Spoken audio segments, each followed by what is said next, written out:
Hey guys, my name is James. This is Better Man Brief. Today we're going to be talking about social skills. Imagine this, walk into a room and within seconds people are drawn to you. Not because you're flashy or loud, but because you're confident, present, and genuinely interested. Today, I'm going to show you a few surprisingly simple techniques to level up your social skills without changing who you are or faking confidence. Social skills aren't just about talking. They're about connecting. Whether you're an introverted, shy, or just want to feel more natural around others. The truth is, social confidence is a skill, and just like going to the gym, you can build it. Speaking as somebody who struggled with being shy for most of my life, this was definitely a skill that I worked on. For the next few minutes, I'll give you a roadmap you can follow over the next 1 to 2 weeks to genuinely improve your social game. Best thing to do is take each one of these and just focus on one tip for each day. So I'm going to list them all out. Feel free to watch the whole video, but then come back and watch each section for the given day you're on. And then by day 7, you're going to be encompassing them all. And you might want to watch the video again as a refresher. So for day 1, we're going to work on self-awareness through observation. Before you speak better, you have to listen better. Spend one day just observing conversations around you, body language, tone, pacing. Notice what makes people light up or shut down. This will train your pattern recognition, which is the fundamental of social. On day 2, we're looking at the compliment challenge. Today, give 3 genuine compliments to strangers or acquaintances. Example, hey, I like how you explained that. It made things clearer.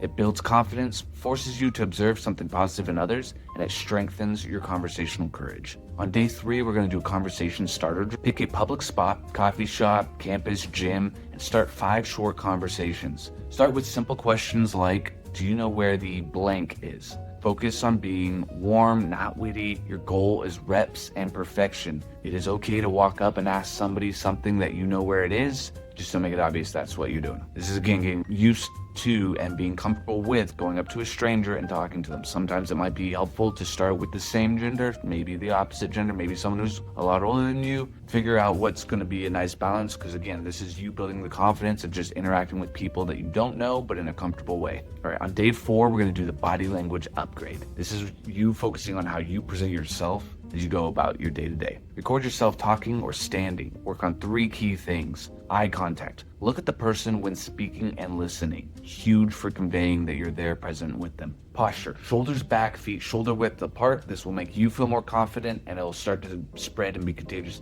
for the people around you. And then gestures. Open palms. You want to show your palms towards other people, that you're not holding things in your hand, that you're not sticking your hands in your pocket. This conveys trust. These are small, but will have a disproportionate impact on how people perceive you, and you'll start to notice their reactions to you when you start making these subtle changes. Now on day 5, we're going to focus on active listening. Practice mirroring and phrasing. This shows you're really listening, and it creates emotional safety. The reason why is you're taking what they just said to you and recouching it or rephrasing it back to them, showing them that you actually heard what they just said, and that way then it builds that rapport. So much of the time you'll be surprised when you listen to people, one person won't necessarily repeat what the other person says, and if you're listening, watching 2 friends talking, you'll notice how much their conversations are almost running in parallel and there's not a lot of connection. That's where you repeating back, maybe in your own words, what the person just said demonstrates to them that you're actually paying attention to them in a conversation. Day 6 is vulnerability participation. It's telling somebody something that's real.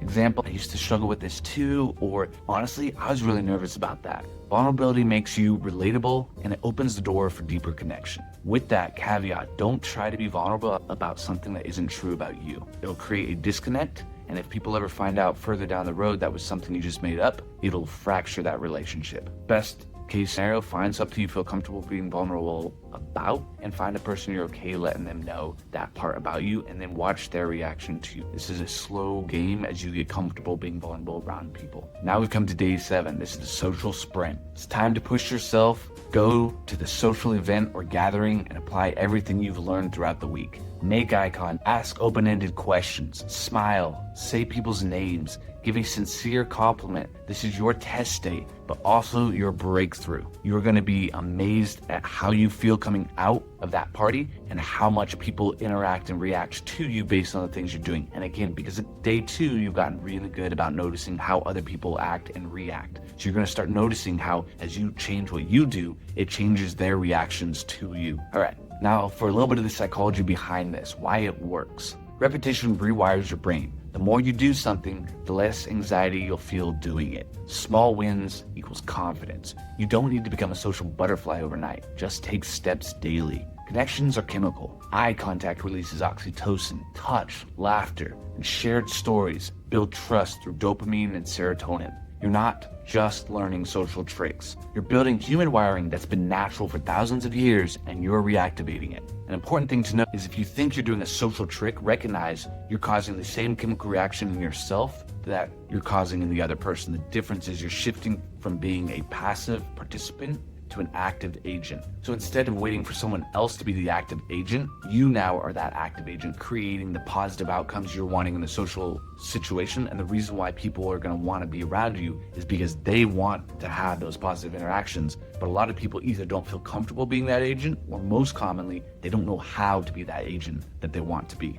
So now you are finally getting to give other people that positive social interaction that they want, while in turn, you're getting that positive social interaction that you want. And that's why people are going to really start wanting to be around you more often. Bonus for this, if you want to read a good book that covers this, that's been around for a long time, How to Win Friends and Influence People. Fantastic book. Could not recommend it enough. Ooh, a physical hack too. Smile slightly before you speak. It'll totally change your vocal cords and create more of a warmth as you speak. This doesn't happen immediately from your conscious level, but you will see how much everyone reacts around you. Another big one, and this is something you'll be able to hear better, is have your friend call you and 2 different times, right? And it can be back to back, but one of them have him talk to you straight-faced, like deadpanned, straight-faced. And then the second time have him talk to you while smiling. You'll hear the difference in his voice in a different place, right? Because you're on the phone, different room, whatever it is. You will be able to tell whether he's smiling or not. That's how much you can tell the vocal change that comes on yourself or anyone else